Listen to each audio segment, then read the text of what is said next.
to do to start off is just very briefly, I want to tell you guys a little bit about the ship itself, just to give you a little bit of context before we start talking about more specific stuff. So, just for anybody who's not aware, this ship sailed for about 32 years, from early 1936 until 1967. I mentioned that a couple days ago was her 85th birthday. That's because the birthday is basically considered the christening. So she was christened the RMS Queen Mary on September 26, 1934.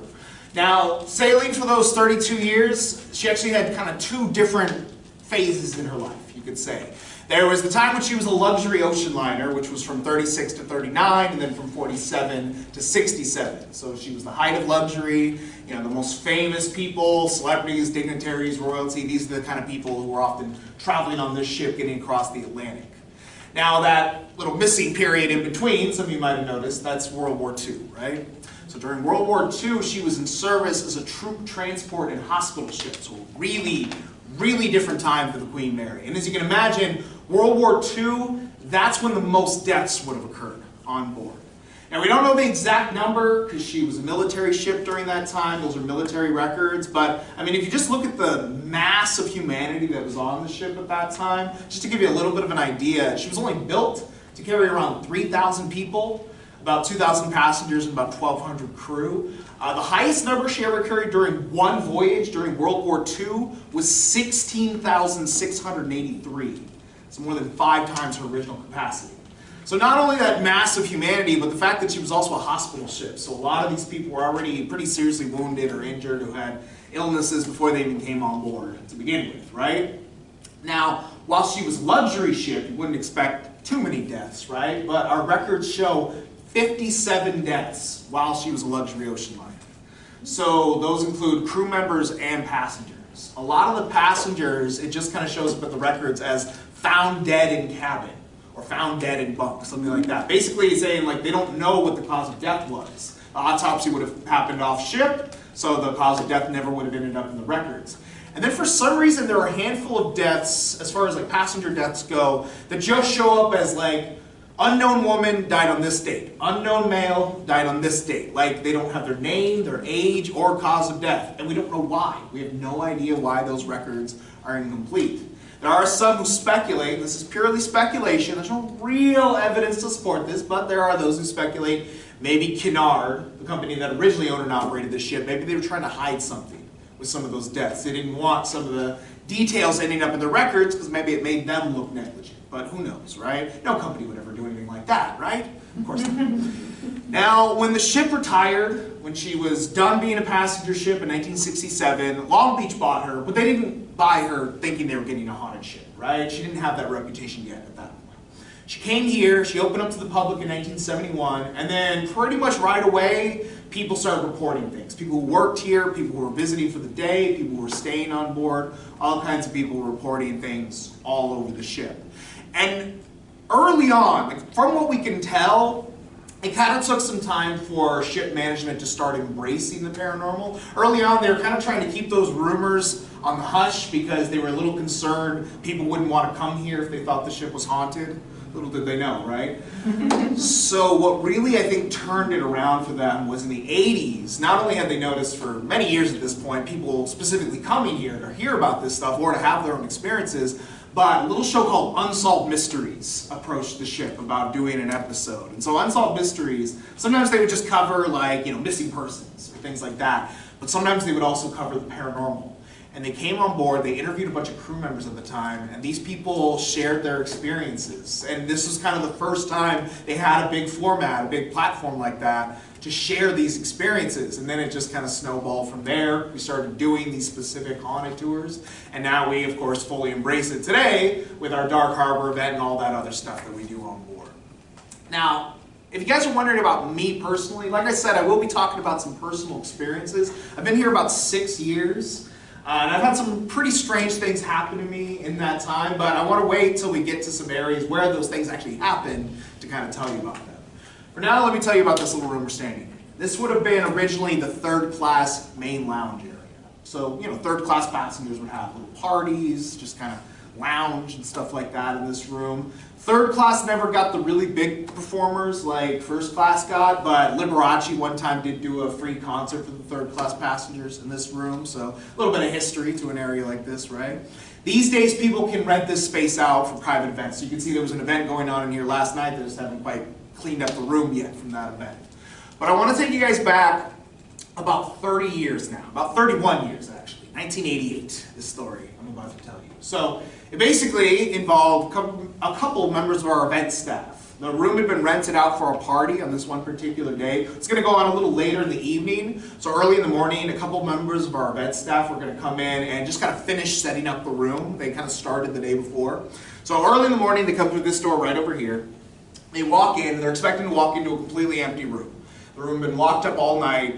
There's no way anybody could have gotten in here. They said as soon as they walked in, they noticed that kind of in the center of the room, there was a chair where, a lot of furniture had already been set up, but that chair had a person sitting in it, a woman. They said that she was just sitting there, and she was facing this piece of artwork on the wall over here, this marquetry panel. So as soon as they walk in, they kind of look at her, and they're looking at each other like, do you know who this is? I don't know who this is. They walk over, they get a little closer, and they said that she was wearing a beautiful red dress. And so their immediate assumption is, okay, she must be here for the party later. She just somehow already got into the room. They said that, they're making all kinds of noise when they're walking in, but she never looked over at them. She never acknowledged them in any way. She just kept staring straight ahead, staring daggers into that marquetry panel. So they come over and they tried to talk to her. They said that they basically just tried to tell her that she needed to leave and come back later. But they said even when they were talking to her, she still wasn't responding. She wasn't looking at them. It was like she was in a trance or something. They said that she just kept staring straight ahead. So now they're getting pretty weirded out, right? They called their supervisor. She was just down the hall. They asked her to come in. She tried to talk to her. Still nothing. So eventually they decide, let's just call security.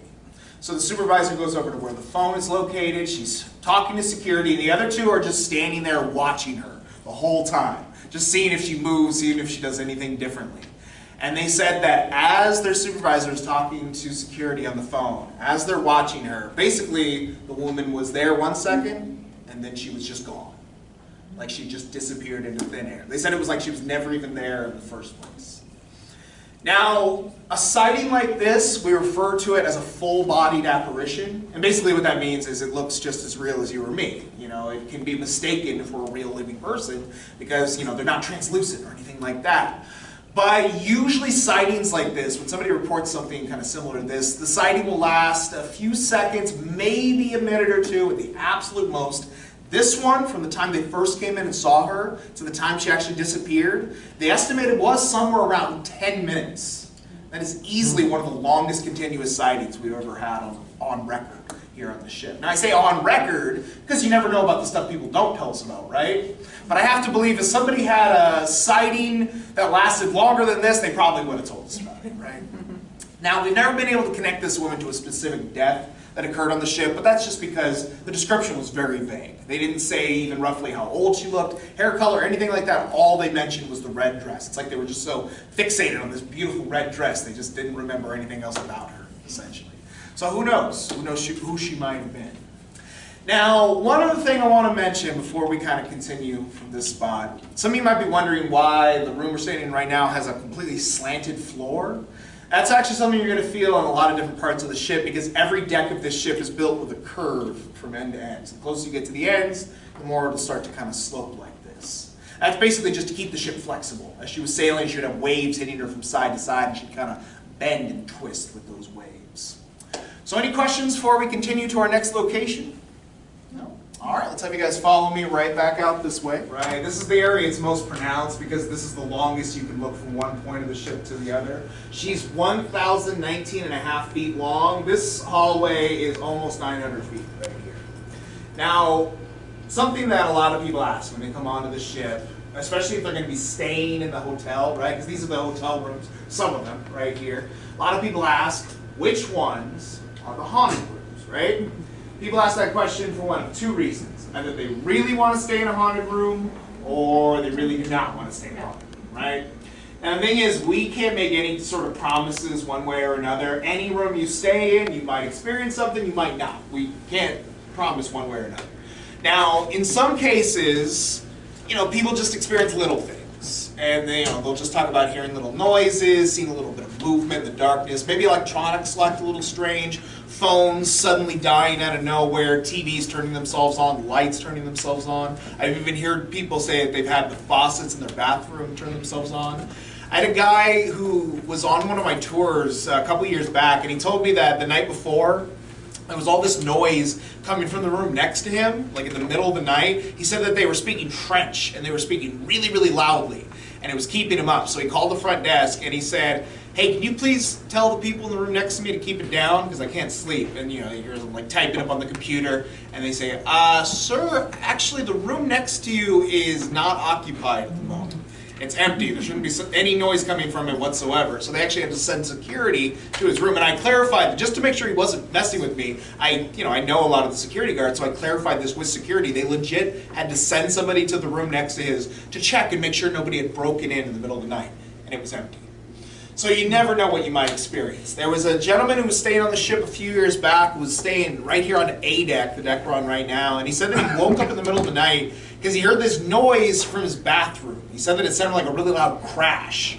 And he sat up, like it startled him and jolted him awake, and he's looking around the room and he's adjusting and all that. And he suddenly realized that there was a man sitting in the chair near his bed.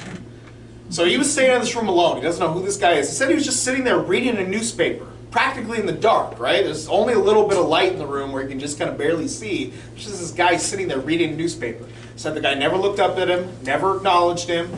He tried to get some words out, but his throat had closed up. He was so terrified by what was happening.